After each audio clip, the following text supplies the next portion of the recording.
Hello everyone, I'm Jack Stern. Now we're only a quarter of the way through the semester and music just refuses to stop coming out. With hundreds of albums being released every day, who has time to even keep track of everything? But don't spend too much time worrying though, because I'm about to give you a rundown of some of the best albums from August and September of this year.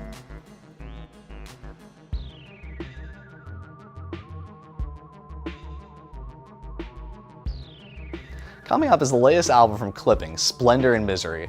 Fresh off his run on the Tony Award-winning musical Hamilton, Daveed Diggs returns to the experimental noise rap group Clipping.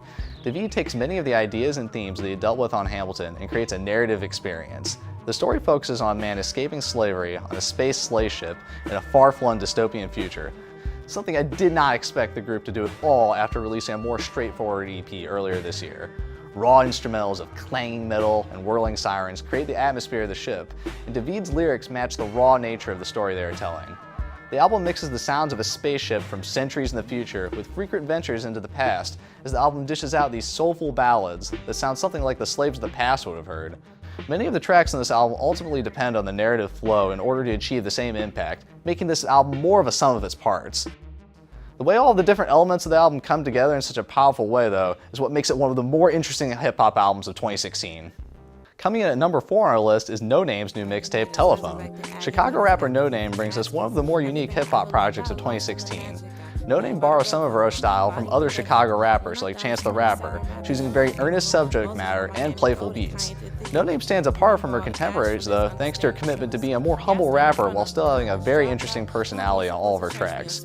No Name's lyrics about her own life and exploits feel down to earth and match all of the idyllic xylophones and watery pianos that litter the instrumentals on this tape. Nick Cave and the Bad Seeds are the third item on this list with the new album Skeleton Tree. Continuing his legacy as an innovative alternative rock artist, Nick Cave returns with another album with his fellow Australian band members. Tonally, this album is another very dark affair, as it explores the ideas of grief and death as Cave saw them when his 15-year-old son died. The minimalist production of this album creates a very dreary backdrop for Cave's dissonant vocals. If you want an album that isn't afraid to take risks with its song structures and its musical content, then don't hesitate to give this album a listen. And the penultimate album from my list is from none other than Detroit rapper Danny Brown with his latest album, Atrocity Exhibition. In what is shaping up to be one of my favorite hip-hop records of the year, Danny Brown pulls zero punches. Every song on this album brings a unique sound to the table, leaving you surprised throughout your first listen. With plenty of star producers like Paul White and The Alchemist handling some of the production on this album, all of the beats have interesting elements.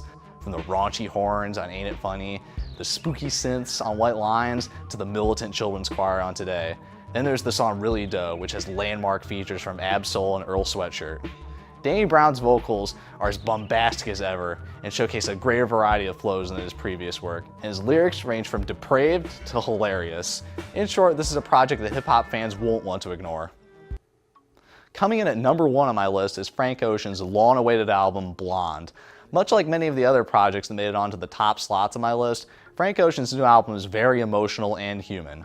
Frank Ocean brings his trademark falsetto back in full force to give some even more mesmerizing R&B.